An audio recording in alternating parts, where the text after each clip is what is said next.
David IGNATIUSWASHINGTON, D.C., with little public fanfare, U.S. Cyber Command, the military's new center for combating electronic attacks against the United States, has launched operations to deter and disrupt Russians who have been meddling with the U.S. political system. Like other U.S. cyberwar activities, this effort against Russia is cloaked in secrecy. But it appears to involve, in part, a warning to suspected Russian hackers that echoes a menacing phrase that's a staple of many fictional crime and spy thrillers. "We know where you live." Beginning last fall, before the midterm elections, Cyber Command began directly contacting Russians who are linked to operations, such as those with the Internet Research Agency, which allegedly helped coordinate Moscow's campaign to subvert the 2016 presidential election. The apparent aim was to put people on notice that their covers had been blown, and that their ability to work and travel freely might be affected. U.S. officials believe that the disruption effort has frazzled some of the Russian targets and may have deterred some interference during the midterms. The operation was first reported by the New York Times on October 23, and additional details have emerged from public and private sources.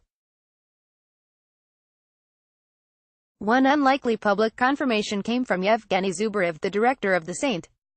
Petersburg-based federal news agency and one of the apparent Russian targets. Justice Department prosecutors have alleged that Zubarev's information website, known by its Russian acronym FAN, was part of the same covert action network as the Internet Research Agency. The United States Cyber Command writes to me to say that what I am doing is wrong, that their job is to fight trolls, Zubarev told the Daily Beast in December. "We are defending the motherland on the information fronts." But he denied he was part of any troll farm. A catalog of potential Russian operatives, who might be targets of similar Cyber Command warnings, came in an indictment unsealed in October describing how a Russian bookkeeper's role in managing a conspiracy to sow division and discord in the U.S. political system. A dozen fronts for this alleged political interference operation, including FAN, are cited in the indictment, along with 14 companies that maintained bank accounts to finance operations. Prosecutors alleged that the bookkeeper prepared hundreds of financial vouchers, budgets and payment requests, and the indictment listed precise figures from a series of monthly budgets from February 2017 to June 2018.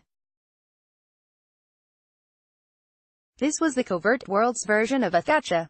The implication was that U.S. intelligence had the names, dates, web addresses and other details of anyone touched by the bookkeeper's electronic connections.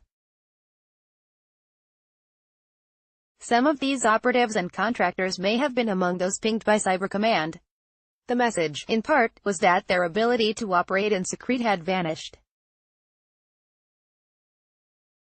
This tactic of outing Russian cyber operatives may have a deterrent effect, argues Thomas Rid, a Johns Hopkins professor and author of the forthcoming book Active Measures, A History of Disinformation.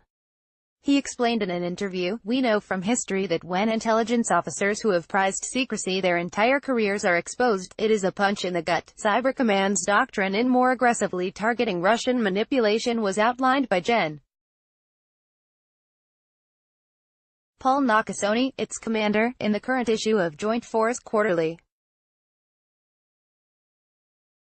He said that past efforts to combat adversaries who penetrated U.S. networks or Internet sites have not worked, and that the U.S. instead needed to take the offensive and persistently engage these adversaries through what he called defending forward. Nakasone's new doctrine moves the U.S. closer to Russia's view that cyberspace is part of a continuum of warfare, which can be dialed up or down, rather than a binary on-off switch. In combating Russian information operations last year, Cyber Command and the NSA are said to have furnished information they had obtained about Russian trolling and passed it to the FBI and Department of Homeland Security, which then warned social media platforms and other organizations to counter the threats. Facebook, Twitter and other companies have recently announced steps to curtail foreign manipulation through fake accounts, but they've said little about how they obtained their evidence. "We've repeated so often that a new age of warfare is dawning, with cyber and other forms of high-tech conflict, that it's easy to miss the importance of this inflection point. A foreign adversary conspired to undermine the American political system. The U.S. has responded, after initial uncertainty, by taking its cyber defense into the heart of the adversary's networks of covert manipulation.